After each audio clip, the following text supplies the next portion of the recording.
Lay it on me. All right, my perfect Mother's Day. Here we go.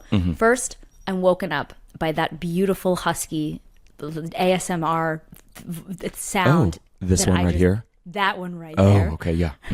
I want a good morning. She's like, good morning, mommy. Ew, I don't want that. I don't want that. That's not our friendship. No, that's not us at all. No, I want just a good morning. Good morning, Eden. I want it to be you. Not Nick. It's you. No, because Nick is gone. Nick is with the kids. Okay. Nick is with my children. I have woken up at a nice, a respectable 8:45. I want to say 9 a.m. Oh, that's good. So I have a little bit of the morning. The day's not gone. Day's not gone at all. Don't feel a waste, but it is like I have slept. Sleep mask is on my face. It has not been pulled off. There are no objects around me. Like there are meaning there are no items like toys. There's no wooden. No risk of stepping on like a Lego. No Lego. All of the animals in my house have been fed and taken out.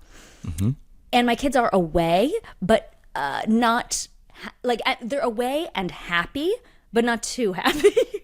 I see. You That's know what I mean? Also a storyline of I'm pretty sure another Mother's Day, correct? It absolutely is on ABC's The Middle. Yes. It absolutely is. Exactly. I want no Brown County gate happening. Got it. I want them to be having a great time, but not an experience that I will have wanted to be a part of. Makes sense. I want to know that they're fine. They don't miss me, like in a good way. They don't miss me, but they still know. They're still reminded of my presence. You know.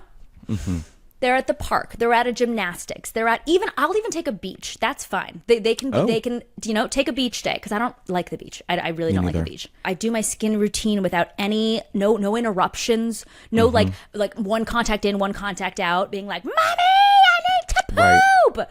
Like I don't. 2 contacts and 50 SPF.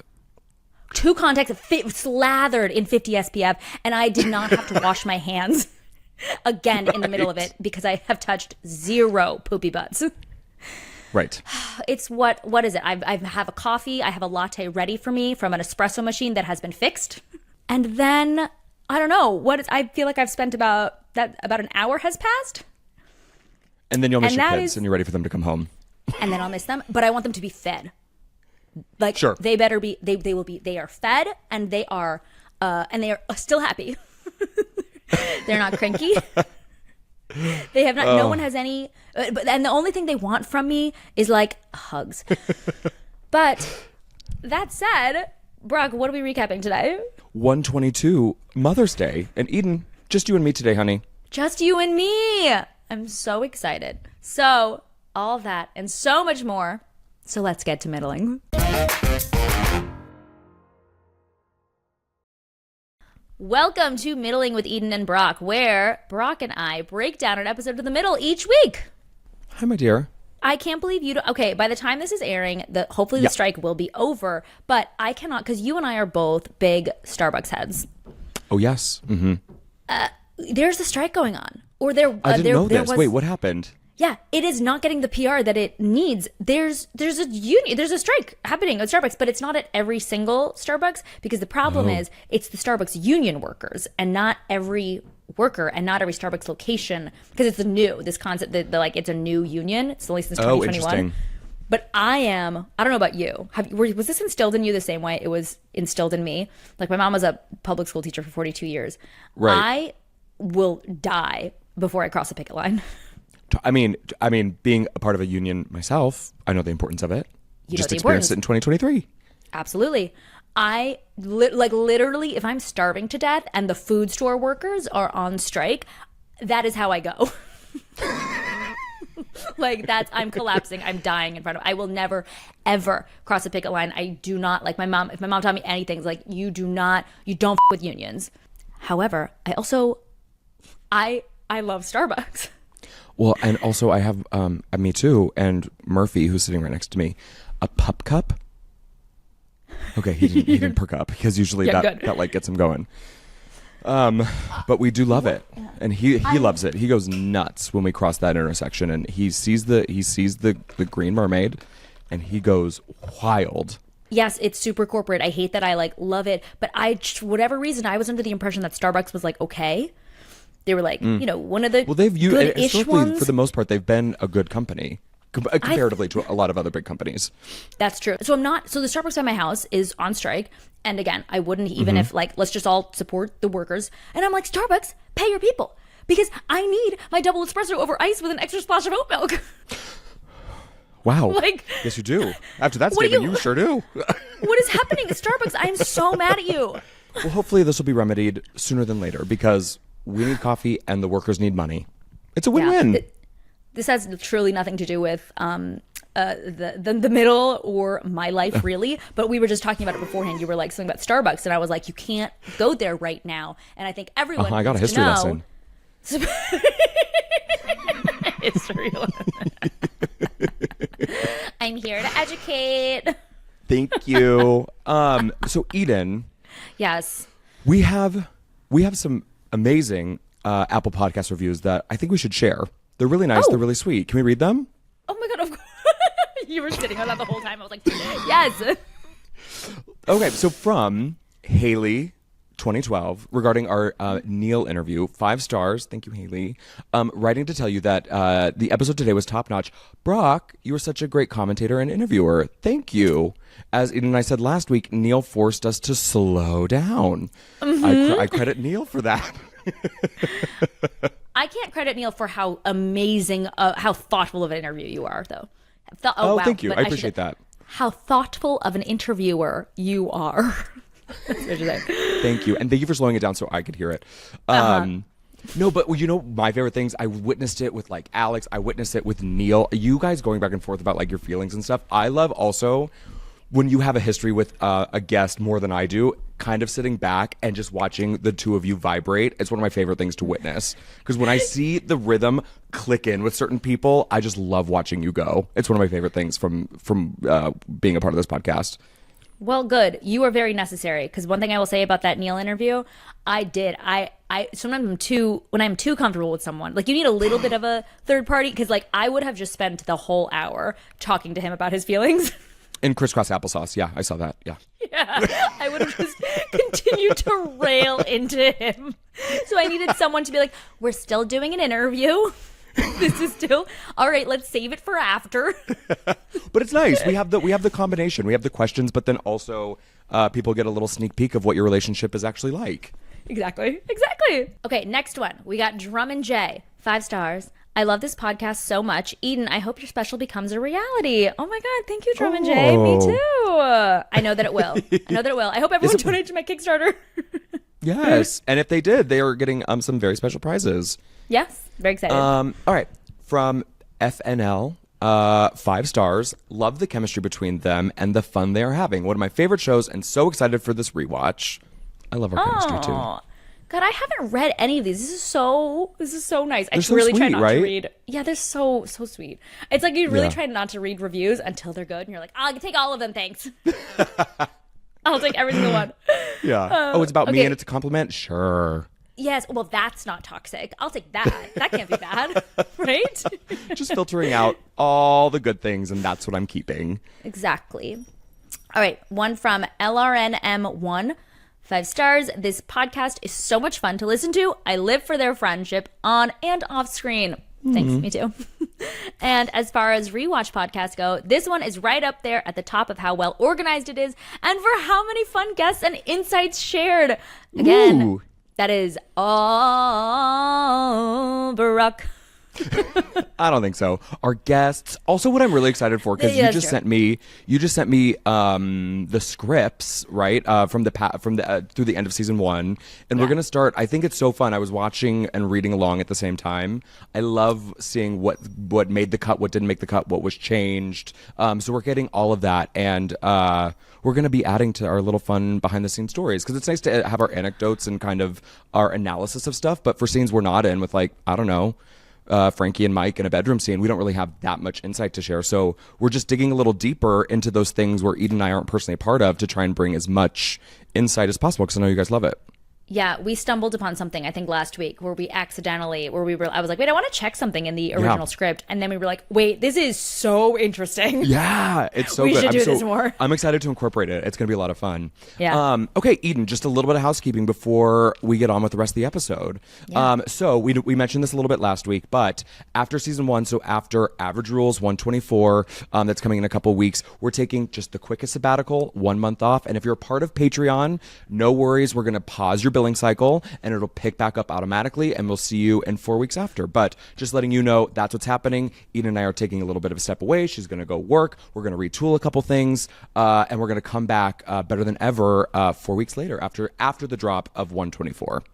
Bright and shiny, renewed. We will have had our respective Mother's Day type events. Yes. And something fun and new I wanted to say, leave us a voicemail.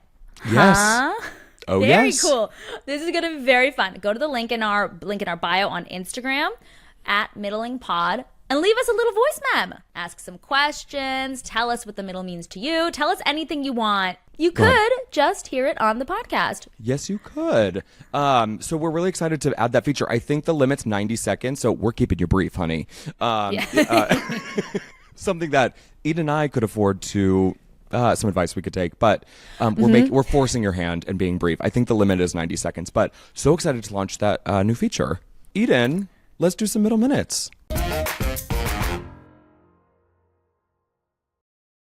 All right, Eden, we have an iconic episode, I have to say, one of the main staples, episode 122, Mother's Day. So, Frankie experiences a hectic, emotionally exhausting Mother's Day, which she unfavorably compares to Father's Day. Meanwhile, Sue is tormented because she stole a small novelty item, an inspirational fridge magnet. Hoping to celebrate Mother's Day right, Frankie and Sue visit Frankie's mother, who is annoyed as she has had shared Frankie's wish for a peaceful day to herself. You had a giant reaction. Do you care to share? Well, because I forgot something. I had to restart 8 times because I was like, what is she going on about? I forgot. I was supposed to bring something downstairs with me while I recorded, and I forgot in the middle of this, but I'll get it. Don't worry. Don't worry. I'm excited to hear what it is. See what it is. I feel like you might know what it is. Did you steal the inflatable?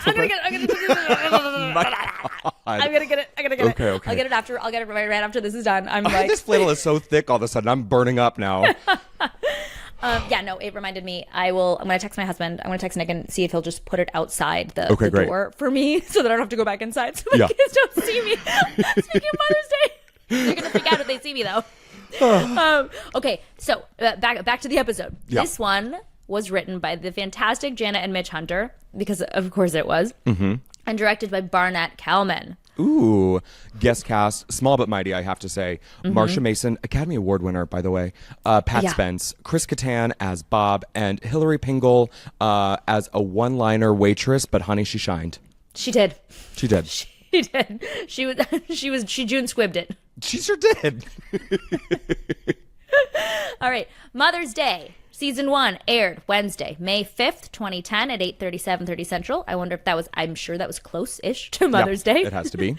And it had a solid 6.75 million viewers. Yes. Top movie of the week, Nightmare on Elm Street, never saw it. And top song of the week, still there, Nothing on You by B.O.B. featuring Bruno Mars. Wow. Okay, I'm so excited to get into this episode. I want to start breaking it down 5 seconds ago. Thank you so much. I love you. Okay. All right. Back so to you got it. Your husband, Cronny, just delivered something. Do you mind sharing with the class? Well, I was going to have it be a reveal when we talked about it, but I could just, maybe this is a good first impression, first impressions. You betcha. The dolphin and the kite. All of it. Oh my gosh. Okay, so it says, will you read it for us? I will. Think of the thing you cannot do and then do it. And do is in all capitals, that final do. And do it. This is the magnet. Like, this is the one. It's not like I didn't get like a replica. It wasn't like a crew gift. This is the magnet from the episode. And it honestly, the weirdest part was seeing it, because this has been in my house since 2009. Or no, I guess we shot it 2010. So you took it after the episode? Yeah, I took it. Oh my gosh. I love it. Do they know? Well, they do now. They do now. I don't know I cannot remember how it happened. I don't know if it was a silly thing. It was like funny that I was like, wouldn't that be so meta? Wouldn't that be so funny if I took it? Or if they told me to, I just thought it was cool. I don't know. Something compelled me it was genuinely like a meta experience. Something compelled me that I was like, I want this and I think I should just do it. Good. And so I did it. So the weirdest part was seeing it all shiny and new in the episode. Like it's faded. It's like, it's tearing, it's tearing, you know, tearing away the from thing. the actual magnet. Yeah. I don't think, and I'm trying to remember, I don't think we actually literally saw the front of it in the episode. So that was a nice reveal. Did we see the front? We did. We definitely did because I saw that it was so bright. Oh, gotcha. Okay, great. And what's funny is my Nick has not seen Cronny. Nick, Cronny, call him a lot of things. He's not seen any of the middle at all. And so when we've been watching it for this podcast, he squinted and he was like, is that our magnet? Our fridge? Yeah. Like, is that where it came from? And I was like, oh my God. I love Nick watching this for the first time. I like hearing all of his insights. 1, discovering you were funny. 2, his comments. 3, learning that some decor in his house that he's had since he's lived with you and known you and married you and loved you is actually part of ABC's The Middle history. I know. I really feel like he's learning my entire, it's like, you know how like some people do 23andMe, some people watch ABC's The Middle. He's learning my ancestry. Well, I'm so excited. That's good. I'm so excited to break down this episode. Because this is such a staple and iconic episode, I actually reached out to one of the writers, Miss Jana Hunter, and I said, okay, tell me anything and everything that you can. Like, what did the storylines come from? And she replied, I wish I was joking, within 4 minutes with an entire paragraph. She was like, I conferred with Mitch, and here's what we know. God, so we have Jana. little sprinkles of information of like what came from where, but I was like, this is such an iconic episode. I need to reach out to one of the writers, Jana and Mitch fame, and just get some behind the scenes scoops. I'm so happy because I have way too much to talk about for this episode. Like Good. It is, like I said, like I can't think of any other word other than canonic. This is a canonic episode in my mind when I think of like the middle period. Yeah. This episode solidified, I think, behind the scenes like bonding between cast members and just like everything. It was just like I felt like I learned and watching it back was It felt like the most different at watching it as a mom now. I love it. Like, and I you didn't were think probably so. there more than Patty Heaton because you had everything with her plus the CVS store. I was. That's right. I think I was in almost every single scene. And there were a couple with just Frankie and Mike, I think. Yeah. But just like, a couple. This was a very heavy work week, and I got to see some masters at play. God, I have stuff to say about Marcia Mason. Okay, yeah, we got to get into it. Let's get into it. Okay, you start out. First beat. All right, we are on. Oh my God, I already have too much emotional response to this. Second one of this episode. It's the night of Mother's Day, and a flash forward with an exhausted Frankie who wants to outlaw Mother's Day. I'm sorry. I just like coming in and being like, that was exhausting. I was just like, yep, that's exactly. Oh my God. And him just being like, it was a great day. And he'd be like, you're thinking of Father's Day. Right. You got your wires crossed there, Mike. Yeah, you must be confused. So waking up at 6:30 is not quite the same as waking up at 10 to an actual breakfast. Which I should say, let me finish the scene. Okay. Then it backs up. 6:30 that morning, we find out why. There's a burned breakfast. It spills everywhere. There's a macaroni frame that Brick made. It's still wet. A verbal card from Axel, which made me laugh. Yes, me too. Truly. And no help whatsoever from Mike. And our first, and then there are a bunch of pops, and we see just how different Father's Day is at the Heck House. This is... Okay, start. This was like, I don't want to say triggering as a mom, but it was like, Yes, it was like I had to do like a double take. Like I had whiplash from how accurate this feels. And my kids are only 3. Like, and it felt so accurate. Like I remember filming it. And us all talking there because I was 17. Actually, at that point, I was 18. 18, yeah. And I was closer to being a kid than really like an adult. I was probably right in the middle, but I still had memories of like we all did it. We all wake up our mom with nasty food at the crack of dawn, you know? Like, so I still, like, I remember reading it and acting out, being like, oh, I guess on some level I knew they didn't maybe love this. They not like this? Do they not? Is this actually not good? Should we not have done that? And now I'm just like, oh my God, yeah. And I remember talking to Patty about it. I remember being like, so like this feels real, huh? And she was like, oh God, yes. Like, oh God, yeah. And she's got 4 boys. So, I mean, Sue, bless her heart's always in the right spot and she's trying, but like she's got 4 boys and who knows if they're axles, if they're bricks, but 4 boys who don't know what the hell they're doing. No. And a husband, who knows? And a husband. And even, that's the thing, my husband, like you just saw Cronny just walk down, deliver this magnet to me. Mm-hmm. He's the best. I work, and I mean, we both work, but like we take turns being stay-at-home parents when I'm like, I was just away for a few weeks and I'm going to go away again. And he really is like the sole caretaker. And he's a phenomenal, like I could not ask for a better, really, really could not ask for a better partner, father, just like, oh my God, he's top, he's class, he's, you know, but even still. There are limits. Like when I remember last 2 Mother's Days ago, I remember I asked to, I was like, all I want is to not, because they were still in diapers. This is 2 Mother's Days ago. And I was like, I just don't want to have to change the diapers in the morning. And I don't want to have to change any diapers all day. That's all we're equal, but I don't want to have to do any diapers all day. Sure. And he was like, fantastic, great, you got it. Fair ask. And and I was like, so can I just would like to sleep in a little bit. I don't want to have to change them in the morning. And I remember thinking like, oh, damn it. Like they are still, our changing table is in our room.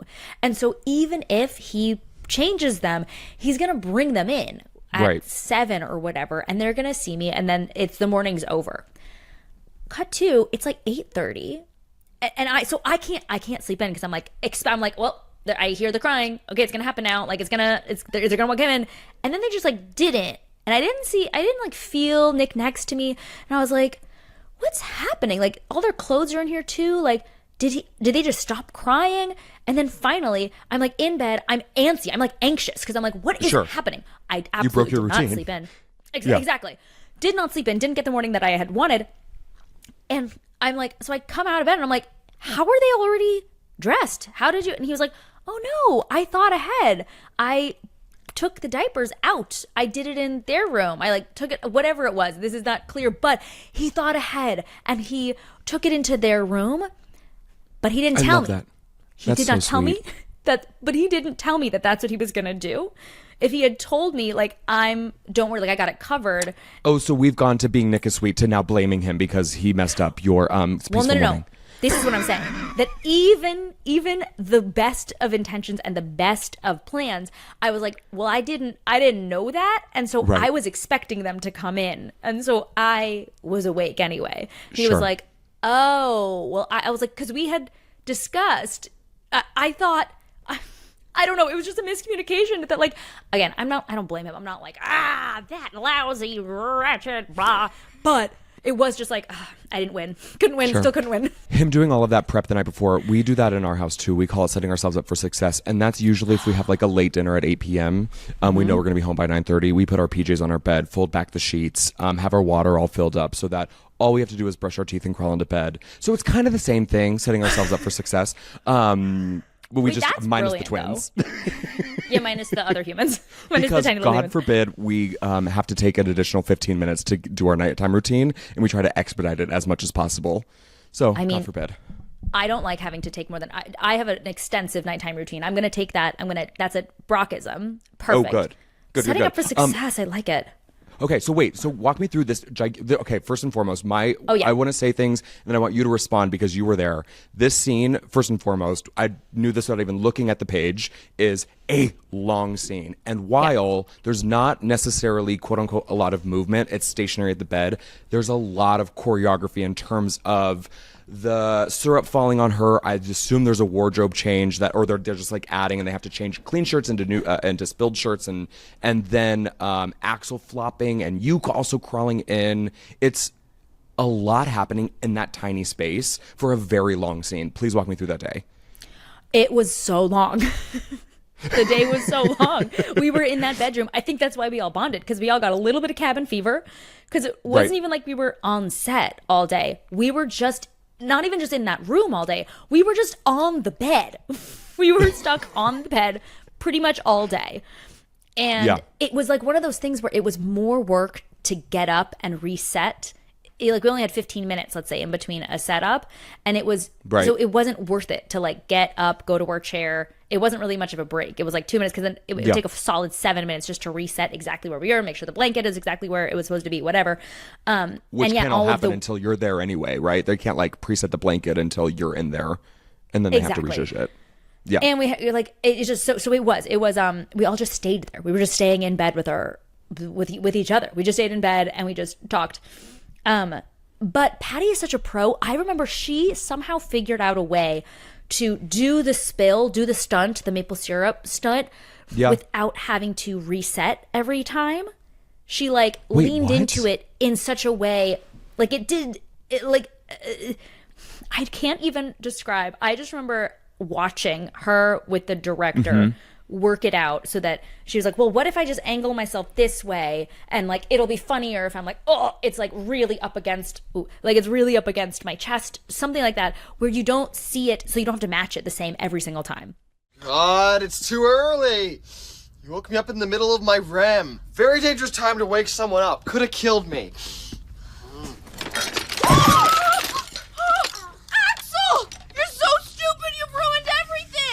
It was incredible. That is the work of a master, because it was funny, and also if it expedites the process, even better. Yeah. I remember I had to start over because I didn't realize it kept sounding like I was saying at a certain time. I said, I say Axel, I yell Axel. And they were like, I remember they yelled, they went, they were like, hey, can you say that again? Can you just say your line again? And I did. And they were like, Axel. And I was like, what? And they were like, asshole. And I was like, am I losing my mind right now? What is happening right now? And I'm sorry, you can't bleep this. You can't bleep this, Brock, because it's crucial to the story. Okay. And I was like, why are they calling me an asshole? And then so they were like, just go in. And the director came in and was like, so sorry, it sounds like you're saying asshole to Axel. We thought you were kidding at first. Like, we thought it was a bit. And I was like, oh my God, is that what it said? Like, I know he is kind of being an asshole, but really emphasize, like really enunciate Axel. The X. Yeah. Yeah. Wait, that is so funny. Oh, and there was one take, because I remember we were just kind of getting loopy, where I wasn't paying attention at all. And I said Charlie. I did. I was like, Charlie. And I was like, oh, nope, that's not right either. Go back. My one line. After Mike's useless attempt to find stain remover, Frankie goes to shower, saying she can't wait to open the rest of her gifts. Mike's face drops and tells the kids to raid the coupon drawer. They have 20 minutes to hit the drugstore to get Frankie something she'll treasure forever. Take your time. It's your day. Grab the coupon drawer. We got 20 minutes to hit the drugstore and get your mom something she'll treasure forever. This episode established so many runners. I can't believe, like, the off screen even. We talked about that. I guess this is we talked about that inflatable foot bath forever for 9 years. Like, for 9 years, we talked about it. Became like an emblem of just like a motherhood. It was just like truly just like a perfect metaphor for, I don't know, for your family's love and just absolute misunderstanding of what a mom needs. Okay, so now we're at the drugstore. We are at the drugstore, which, by the way, I think is a real, that the outside looked so real. It was shocking. It is for sure real. I was going to ask you where you shot it. Do you remember? I cannot remember. I was like positive that it was on the ranch, and then Nick and I were both looking out the window. We're like, that's for sure a real drugstore. Where were we? Oh, yeah, Had been somewhere in Burbank. I even tried to pause because you can somewhat see a street sign, but it's a little too blurry to actually make out what it says. Because I was like, where are they? I don't even recognize it as part of the streets in Burbank, but it has to be somewhere nearby. I'm shocked that would not happen after season 1. They would build that 100%. The way you can really tell, it was just like through the windows, you see that traffic. That traffic's too real. I know what's TV traffic versus what's actual traffic. Oh, for sure. And that's actual traffic. For sure. I was distracted the whole time. I was like, where are we? Wait, we got distracted. Read it. We did. At the drugstore. At the real drugstore. Real drugstore. Brick is in the condom aisle. Made me laugh. Axel is lounging on a deck chair. And I love this scene. This was so... Okay. And Mike runs into Bob, who's a little too eager to help. Sue is crushed when Mike tells her twice that he's not getting Frankie that he's not getting Frankie or her an inspirational fridge magnet. Oh, and just my one God. more time. Let me see the magnet just one more time. Incredible. Okay, so I went looking in the script, and in the script there's a little mini scene, maybe 3/8 of a page, of you actually looking through fridge magnets and finding the fridge magnet. Did you film that, or is that cut after the table read? We for sure filmed that. Now that you say it. I would have loved to see that. Yeah, I forgot that until you just said it. We 100% that made it in. To the shooting script, but not the actual episode. Yeah. The episode ran long. Like there was too much stuff. Yeah. But I've had this magnet in my house for so long. I forgot that I knew obviously it was from an episode, but they crammed so much into this episode, and it didn't feel, none of it felt shoehorned in, but I think because it like expanded in my mind, I was like, well, there's no way that was also in the Mother's Day episode. That wasn't from the same episode. I thought this was from season 2 or 3. I really thought this was the origin of and so on and so forth and what have you. Is that from a Mother's Day episode? I don't know. I think I know it's from obviously Where Sue Lies. I thought she stole something. I don't know. But I was like, oh my God, that's why this is all this is ingrained in me. Cause like this just established so many things. Can I tell you though, Brock? Please. Okay. Obviously everything took forever for sure, but it never gets old. Neil with Chris Kattan. Lay it on me. Chris Kattan. God bless that man. Right. He could not remember his lines. Could not. We were all like at a turn, we were like, we gotta all have so many lines. You have like 3. And they were like, we're just gonna punch it on you, Chris. We're just gonna give you a series. And Neil was like, I mean, based on the stories that I've heard before, it doesn't surprise me. But you know what? At the end, still made me giggle. It made me laugh. It was a fun and honestly, truly Neil and Chris's like that dynamic. The fact that it sort of parallels in real life. They're just like, hey Bob. It works. It works perfect. Perfect. Fun things that got cut. You shopping for the inspirational magnets and finding one. And Brick and Axel are in an aisle, and he wants to get Frankie an extra large bottle of ibuprofen because she always has a headache. So fun little bits that were cut out for time, but still funny. But I understand why they had to cut that. If they're going to sacrifice anything, another thing of them shopping in the aisle, we could cut. Yep. All right. So at home, Frankie opens her present, an inflatable foot bath. And in doing what mothers do best, she puts on her best smile. We then see the perfect gift that Mike got for Father's Day, a certified piece of IU Hoosier Gym. Now, I have some fun behind-the-scenes stuff about where this came from. Ooh, tell me. The foot bath, Jana told me, Jana Hunter, that it came from Eileen Heisler, one of our creators, because Adam, her husband, and she has 2 twin boys, went to CVS and got her a literal inflatable foot bath. That I remember. It's not even like an inspiration of like, oh, I got this crappy Mother's Day gift. No. She literally got an inflatable foot bath. Yeah. No, I knew that. I guess I just knew that because it became so. Oh, you did? Oh my iconic. Gosh. Yeah, no, I knew that because Eileen, like to her, I wouldn't stop talking about it either. I was gonna say like she didn't stop talking about it. I would never ever shut up about that. If I got that as a gift, I'm not letting my kids or my boys live that down. Yeah. I would get a tattoo of that on my arm. I'd be like, never forget the foot bath. Like, good for Eileen for getting to be like, I get to memorialize this now. Yes. You deserve this. And it was during It was in the writer's room when Eileen shared that story that the writers, I guess particularly, I think it was, I could be wrong, I might be wrong in this, that it was just Jana and Eileen and Deanne who were women in the room. Maybe, Corby was there as well, that all agreed that Mother's Day sucks. And then Jana said all the rest of the writers, all the guys, they couldn't disagree because they know it's the truth. Because and it's so crappy because it's planned by the men. And that was the moment where they all knew. And that's where the episode kind of clicked of like, this is what this episode needs to be. Yes, it was the most. I really. Again, watching it now as a mom, like, and I don't have a husband that I joke about being one of my kids. Like, I talk about Nick all the time. I even said it in this episode how amazing he is. I don't understand the joke when people are like, I have 3 kids, including my husband. It's like, that's what a horrible marriage that it would be. like no, my husband.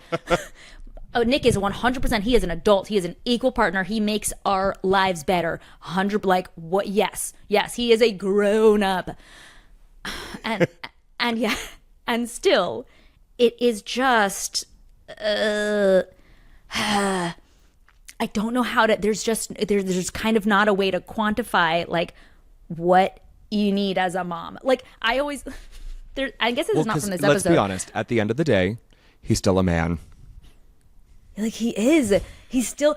Oh my God. He shot me a look. I didn't even say anything. I said no words. Literally just looked straight ahead, minded my own business.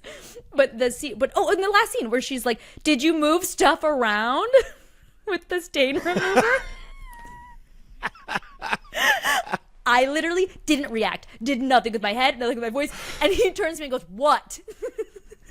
Because it's constant. God. I'm constantly. He's like, "Okay, don't." I was like, I said nothing. I maybe an inch of a centimeter of my mouth like curled up because he was like, "What do you?" Okay.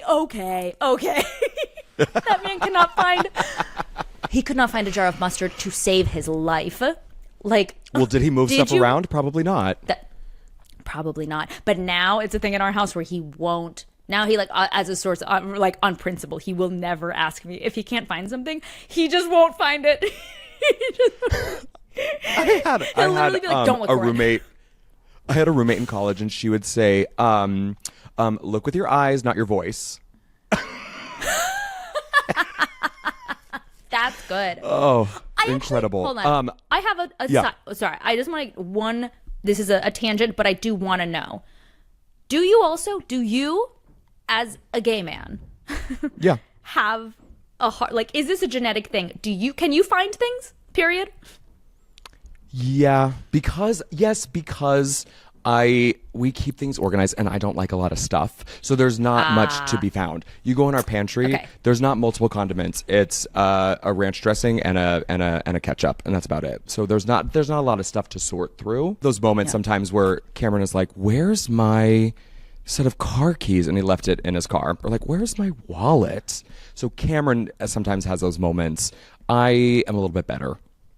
Wait, that's real though. That's totally different. If you can't find your car keys and you left them like in your car, that's different from being like, they're in the right hand, they're in the drawer in the pink cup thing, and then being like, I don't see them. You're like, they're in there, I swear. Nick hates how smug. It's the one thing. I'm like, I don't blame him. I would not want to be around someone who's that smug either. But at the same time, then find them. Like, the only reason I get to be smug is because they're in the pink cup. You just didn't lift the Post-its. Like, but you guys don't have that. Dig a little harder. Not necessarily. Harder. No, I can't really. I laugh with it, but I don't really necessarily connect to that. So it is a straight man defect. Okay, moving on. Frankie gets a call from her mom, Pat, who says she's not coming to Orson anymore. Not wanting her to be alone, Frankie decides to drive up and surprise her, and Sue asks if she can come along. In the car, Sue fesses up to stealing the inspirational magnet and then throws up 4 times. Oh my God, I'm a stealer. I stole. Sue, honey. See? It's got a dolphin and a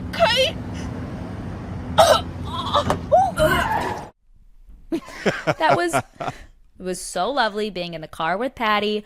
It was so I felt so special. I know I had storylines with her before, but this just felt, I don't know how to explain it, Brock. This whole episode, it just felt different filming it. It felt like we were really like we hit a new level or something. Maybe this was the year. I'm not kidding.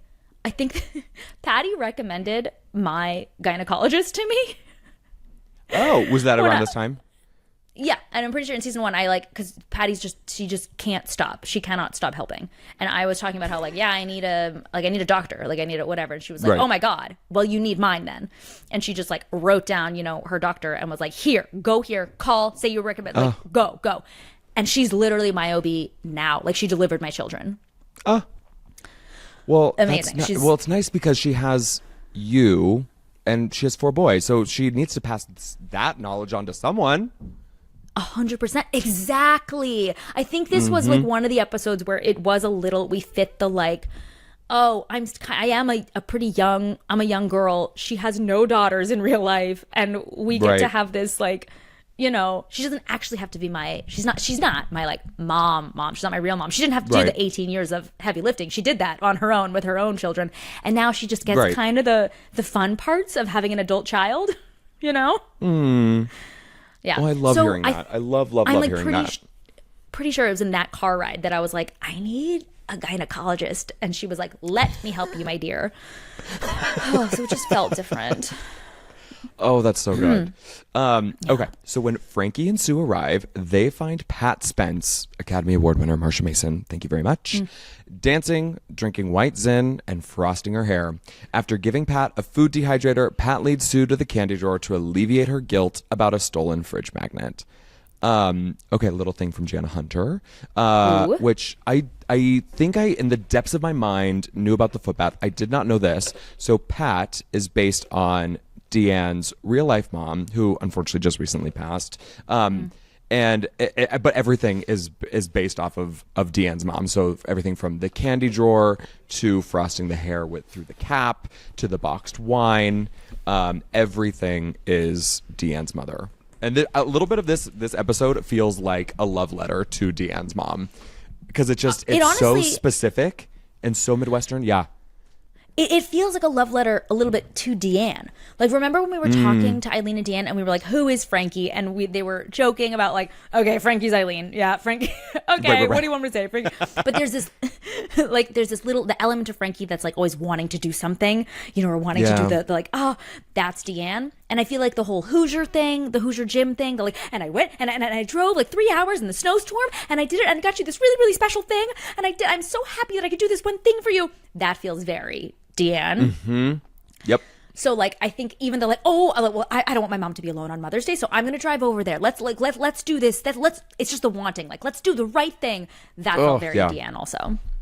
I hope Deanne feels, because I think Jana and Mitch did a wonderful job, and I'm sure Eileen and Deanne had some say and some work to do in it as well. But I think Jana and Mitch did a great job, and I really hope Deanne feels her mom in that, because I feel like I know her mom based on this episode. Oh, 100%. That woman, the woman that they made, Pat Spence, that they put on the screen, it was so clear that without you saying that it was Deanne's mom, that woman is a fully formed real life woman that exists in the real world. Even outside of Deanne's mom, that is of course, that woman is everywhere. I knew her immediately. I knew her house, the decor, the everything was just and can I just tell you something? Yeah. Marcia Mason came to set. Please. Oh, yes. I've been dying to know. Please. Fully prepared. Every sentence you saw, every eyebrow raise, she came to rehearsal. It is exactly how she came. Not to say that the director didn't do anything in that. Didn't have to do anything. Didn't really have to. She came. Love that was it. She came. She had all her lines memorized. She had the punctuation. I was whoa. And I think it honestly made. This is what happens when someone comes to set and you're oh, you're a master. You're also a pro. Not that Patty needs any sort of elevating, but it makes everyone a little more oh, okay. It's when someone stands up straight around you, suddenly you're aware of your own posture. So like it made everyone else bring their ultimate A game. And I was like, oh my God, I guess I have to find what my A game is. When they started in their rhythm, and then I was like, oh my God, I get to join in on this. I get to like, now I get to say, and I laughed so, I'm sorry, I laughed so hard at my own line when I was like, yes, you didn't like the foot bath? You think that's a horrible gift? I got an inflatable foot bath. You don't like your foot bath? Incredible. You know what I liked too is, okay, so now that I know, looking in the script, they say when they're describing, oh, she's like dancing with white, as you guys approach her in the house, Pat Spence, a Frankie type. Love that. I get that right away. It is Deanne's mom, but you do see a ton of Frankie in her, and particularly, and it's even how they wrote when Marcia Mason has that huge long thing of like wanting to be alone in a very Frankie kind of way. I was like, whoa, it feels like I'm really looking at Patricia Heaton's mom. It really feels like I'm looking at Frankie and who raised her for 18 years. Frankie, I am never alone in this house. Your dad is always here asking me about this, asking me about that. Can I eat this? Where's my raincoat? Now he's out with his possums. And I just wanted a minute to frost my damn hair and drink my damn wine and listen to my damn music without getting anyone anything or making anybody any grilled cheese sandwiches with potato chips in the middle. And I, again, as a mom who has a mom still, thank goodness I have my mom still. I go to my mom's and I'm like, I just exhale. I'm like, oh, can I have my rice? Can you give me my rice with sesame oil, please, mommy? Yeah.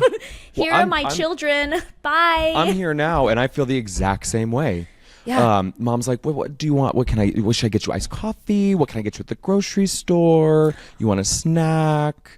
It's But here's the thing. Here's the thing. Like, you say that that's what your mom is like to you. And that's like, as an adult with my own children now, I'm like, my mom does do that. But also I can, for the first time, because I just like pawn my children off on her and they love it. They're, whatever, they're obsessed with her.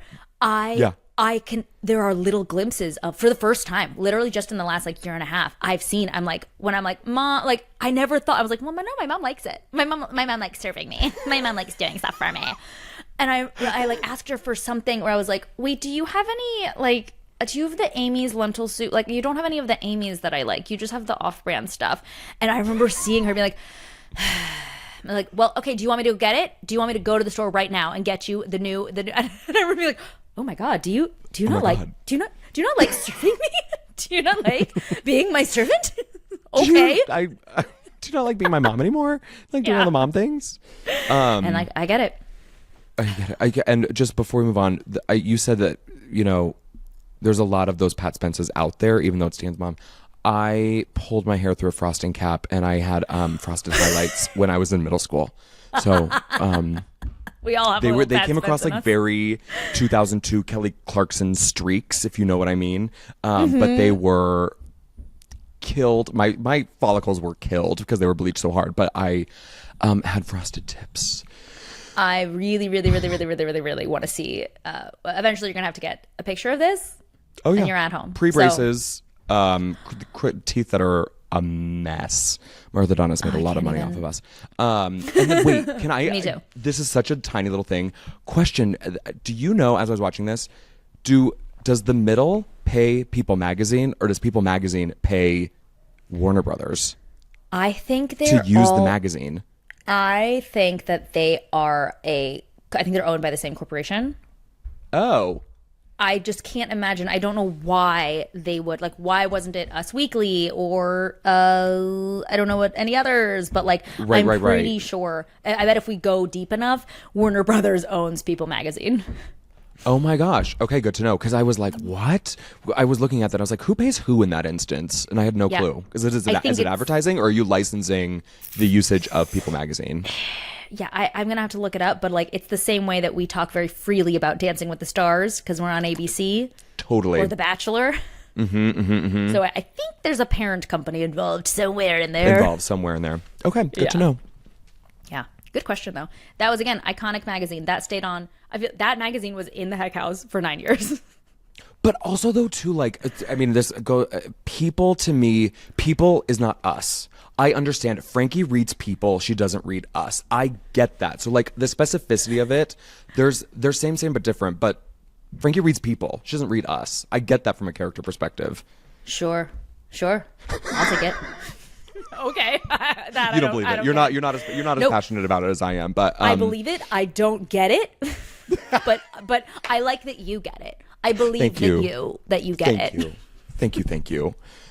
Okay, we're never gonna get this episode. Let's do it. Let's do it. Keep going. Oh, is it me? Am I next? Okay. I think so. Yeah. All right. With Sue now pawned off. Wow, I didn't even realize that's where we're going. Yes. With Sue pawned off, as I do with my own mother all the time. Frankie takes a nap, which I have done in my mom's den. Oh my God. She watches TV and has her mom make her a sandwich.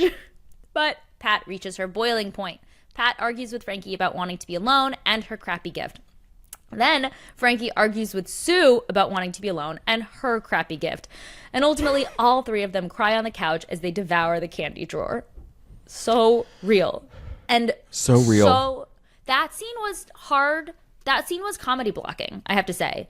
Like, you have to like block, because you had to reveal Sue. You had to have us be able to be together, but also have like the almost like drum beat of like bump, bump, bump, like Marcia, Patty, me. Oh, when you're finding out from physically, each reveal of the person. Got it. Yeah. Yes. And the like, just so like, I remember rehearsing. We rehearsed a bunch, and it was the first time that I saw. So like, Marcia was completely off book, and then Patty was like, "Oh, I guess I should. Okay, I'm gonna be off book." It's somehow like did something to her brain to make her, and I was like, "Okay, I'll be off book too. Yeah. I'm off book too."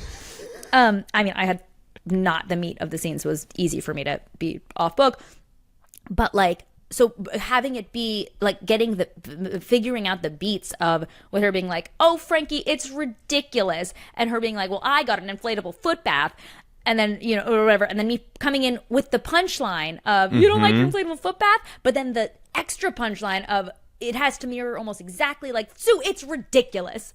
Of course, it's the three generations. You have to see it, and they have to all be in that lineage.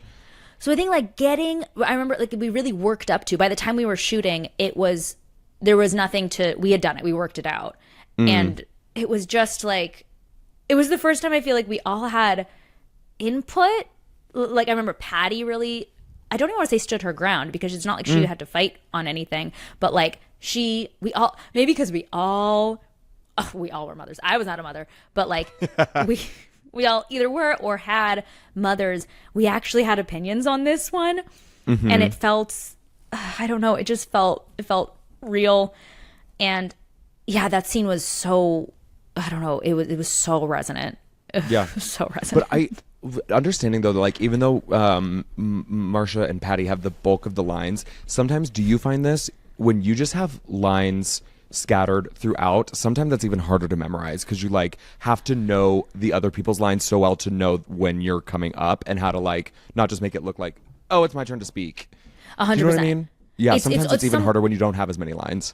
It's sometimes more work to be when like obviously like acting is reacting, but like so you have to be actively listening, but sometimes it takes more emotional energy to be active listening the whole time. It's less strenuous to have the acting be the speaking, because that's very active. Yep. You have to like it's all internal when you're not speaking, and you have to it's sometimes more work to just like have to sometimes like, sometimes just the listening feels the most quote unquote fake to me, instead of just like having the ebbs and flow of a conversation, even though you have that comedic technicality. Sometimes just the listening feels like even the hardest work when it comes to acting.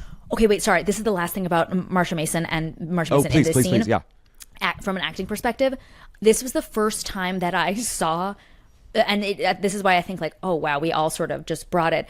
There's the thing, when you're not on your coverage, when you're like seeing the angle that's just like me, obviously the other people, for the most part, with some exceptions, the other actors are still there, they're just off camera, and so like it's, I think, widely accepted that when it's not your coverage, it is okay, no one's mad if you don't act like full. Of course, there are times when it's like straight up, disrespectful to your scene partner to just like be like reading off the sides or something, like totally, phone it in when you're not on camera. But it's okay it's just okay to be a little bit less, no one expects, because you can't be on, you don't want to waste your energy. You don't want to waste and we all, I think, have an understanding.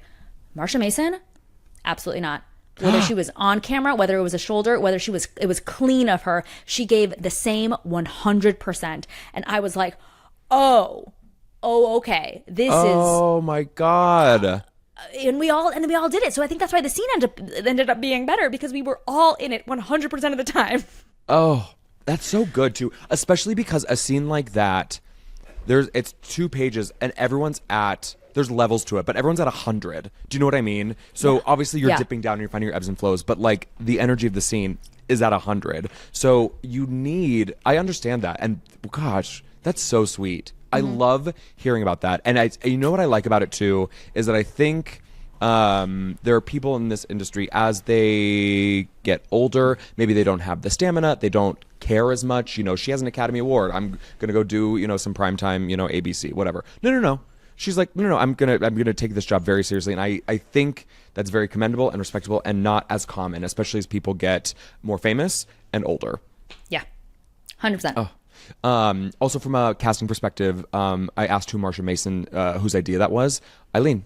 It was Eileen's idea to cast her. There it is. Okay, so after a Mother's Day dinner consisting of monster fries and extreme cheese tots, which sounds really freaking good, and 2 diet Dr. Peppers, Frankie comes home. Frankie comes home to a messy house. What? Diet Dr. Peppers, I think so. Wait, is that what she ordered, or are you saying that? No, she ordered that, and it sounded pretty good. Oh, that's funny. I don't want a diet. I want a regular diet. I don't want a regular. Anyway, keep going. Frankie comes home to a messy house and no peach pie that she's been looking forward to all day. And we're back where we started in our flash forward. Frankie wants to outlaw Mother's Day. Yep. Good stuff. I think this is the second time we've used this formula. We have it where Frankie's trapped in the Office Depot, and then we also have now this flash forward of that night that we're finally back to as we wrap up the episode. I was a little surprised that they reused the same, like it was exactly the same. I feel like they just went through the whole scene again. Yeah. But I guess it moved on faster than I thought. I didn't mind it. Yeah. Yeah, I didn't mind it. I was like, okay, yeah, this is great. Yeah. One thing I will say about this that I remember, we did literally film the coming home segment, like that scene, and like walking in and seeing how messy the house is and stuff. We did literally film that after we actually filmed the Marcia stuff. Right. So like we had already experienced all of the emotion of that, and I remember feeling like in real life, I remember feeling like, the injustice. My God, like the things that these women do for us, how dare they? How dare they? It was so real. And you're exhausted. Then it was probably on a Friday. You just have worked like crazy, like we said, throughout the entire episode. A lot. Yeah, Patty gave me her. She gave me her gynecologist information. She gave me everything I needed, and this is how you repay her. Animals. Savages. Okay, so now we're back at the flash forward, and now at the end, one by one, the kids crawl into bed with Frankie, who smiles thinking of her new favorite holiday, the day after Mother's Day, the day she can enjoy her peach pie alone in peace. I have just something real quick. Please. I absolutely could not. I didn't stop thinking about this line and will not stop thinking about it. When Sue goes, well, I have 2 things about this scene. One, when Sue goes, I'm never having kids, and then I can't do it as well as you, I love you, blah, blah, blah, blah, whatever. And she's like, see, that's why you have kids, because you have a bad day, and so one of them does this. And when Sue goes, but aren't we the cause of the bad day? And she goes, well, you can't think too hard about it. That was like, literally, truly ask Nick. He was like, wow, that really got you, huh? Because I was like, oh my God, that's motherhood. You can't really think too hard about it. Because it is. I have the best moments of my life are my kids just being like, so sweet and wonderful. And I just was being I was so drained and burned out. I was like, well, why were you so burned out though? Yeah. They're the cause of the stress and the alleviation of the stress. Such a balance. It's such a tightrope walk. And that's why you need Mother's Day, a day without them. Yeah. And did it bump you? Exactly, Mother's Day. Exactly. Did it bump you at all that we all had shoes on the bed? I cannot believe you said that. That is on my bullet point. That is crazy to me because I think Patty's shoes are off, but like the literal episode right before this, Brick and Frankie discover Axel's smelly ass shoes, and there he goes laying on the place where they sleep. I think maybe we tried to block it with us taking off our shoes, and we were like, this takes up way too much time. This is dumb. Let's just keep them on. And it did throw me. Like it didn't. I was still stuck on that one line. I was like, wow, what a good line. Yeah. But that was it. I was like, why are we all wearing our shoes? Well, see, because I think it bumped me more. I think I would have bought and probably not clocked it, or maybe clocked and be like, oh, they just took, because Frankie and Mike have, I don't know, 30 seconds of dialogue. Are like, oh, Sue kicked her shoes off in like the kitchen. And like, you know, you walk around your house, and that's the kind of thing where like you just kind of have to sometimes leave. I always felt like sometimes like as an actor, I was like, we would like be crisscross applesauce, you and me, on the Hex floor on their carpet. And I was like, if I'm doing that, if I'm like so comfy, I'm, you know, been friends with this girl for 5 years, I'd have my shoes off in her house. I think we'd be like, as we're like playing and choreographing and doing all this thing, I wouldn't be wearing shoes. But again, that's not necessarily something it's worth speaking up about. But the shoe thing, it is kind of funny. I would have much rather seen cute socks or not cute, it's the Hex. Socks, well-worn socks, as you crawl into bed, and just figured, oh, they kicked it off in those 30 seconds that we're not seeing the kids. Do you wear shoes in bed? I do not wear shoes in bed, unfortunately, no. Ever, right? No. Okay, well, now, I don't know, because I feel like sometimes this actually does end up being a thing where people are like, you don't like just like put your shoes like on top of the covers. Like never. I would never. Well, Cameron has a thing about, I don't mind it as much. I don't mind laying on top of the sheets in my outside clothes on our comforter. Cameron has like a thing where he's like, you wore those out to dinner. You're not going to, are you Cameron or are you me? I am Cameron. Okay. 1000%. You get those outside clothes out of your bedroom. Don't even put them in. Don't even walk in the room. Strip down, put them in the hamper, and put on your inside clothes. Are you kidding me? That was out in the world. I don't care. Oh, I mean, honestly, I'm not crawling in, but I'm also, you know, when I have to change just to like take a nap. Well, here's the thing. After having kids, I will say I probably actually am, in effect, much more you. I've had to just relax about it because I'm like, well, like my pajama stuff. Exactly. But no, before this, no. Nothing. None of that crap was entering my safe zone. Oh, okay. Good to know. I think you just called me crappy. Let's do a listener question. Let's do it. Great episode.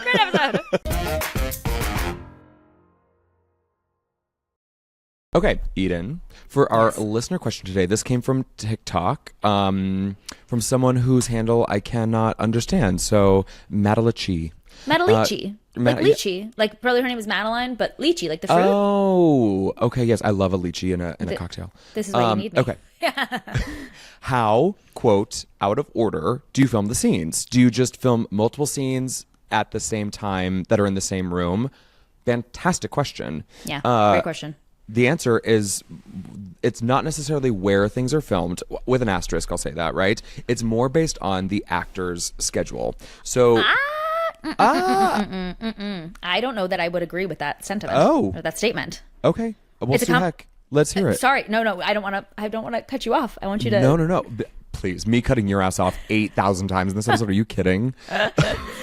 I honestly, this is a question. This is like ask an AD, but I'm sometimes... I think it being dependent on the actor's schedule is like less of a priority. It's sort of like, yes, the actor's schedule technically comes first, but that's why productions take such great care to like clear, like the first thing in contracts is like clearing people's schedules, is being like, contractually, you have to be free 100% of the time within these dates. Right. Or something like that. That's why there are things like first position where like you have to be, because they want to be able to, they break it down by location. Usually first position, by the way, means, so say for example, this famously happened with Jennifer Aniston for Friends. She auditioned for 2 different pilots, or maybe she was already on a short-lived show when she auditioned for Friends. Because she was already attached to a show, that puts her in first position, meaning that she would be in second position for Friends contractually, meaning that all obligations contractually for that first position show get precedent. So then what they had to do is they had to finagle, the show ended, either she got out of that or whatever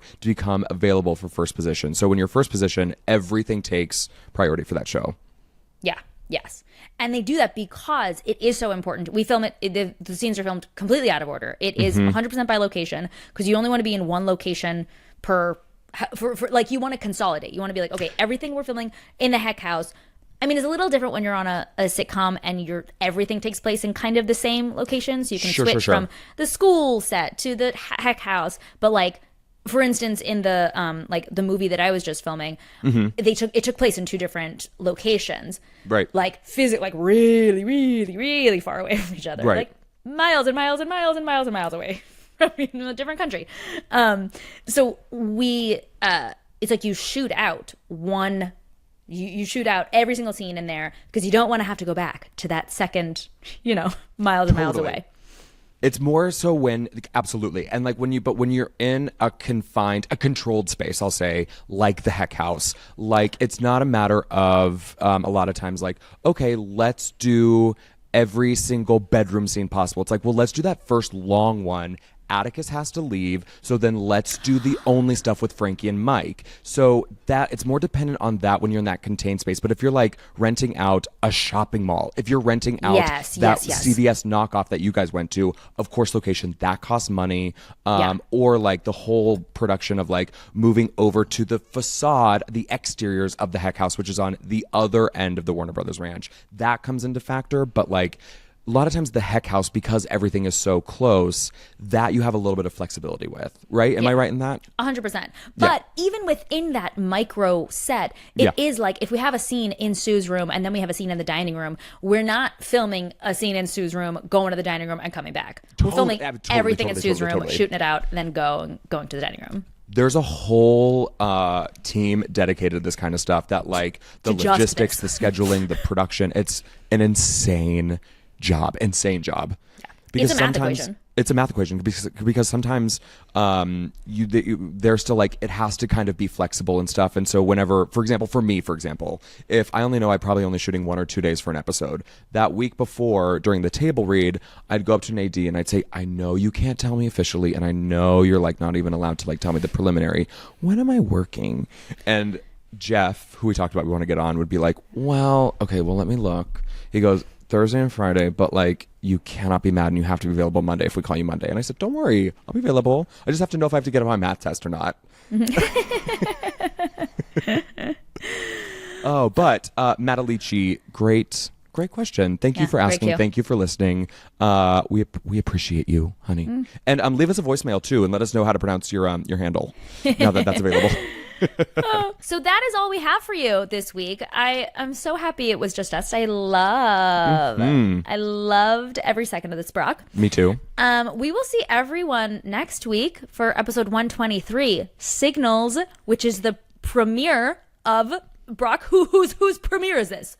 Paul Hip, aka Reverend Tim Tom, who is gonna be joining us. I haven't seen him since your wedding in season 9. Yeah, I haven't seen him since I think the series finale at Rap Party. That man is a wildfire. I'm so excited to have him too. on. I was so we emailed him. We're like, hi Paul, do you want to be on the podcast? And he goes, yes, 5 exclamation points, 2 5 exclamation points, everything, 1,000 exclamation points, and then a heart. We sent him like this very formal email, like, hello, Paul, it's Eden, Sher, and Brock Ciarlelli. Good to hear. Like, hope you're doing well. We do this. It's soup, ba, ba, ba, ba, ba. And he just sends the most like, yes, to everything. I can't wait. Cannot wait. Brock, I love you so much. I love you too. Bye, honey. Bye.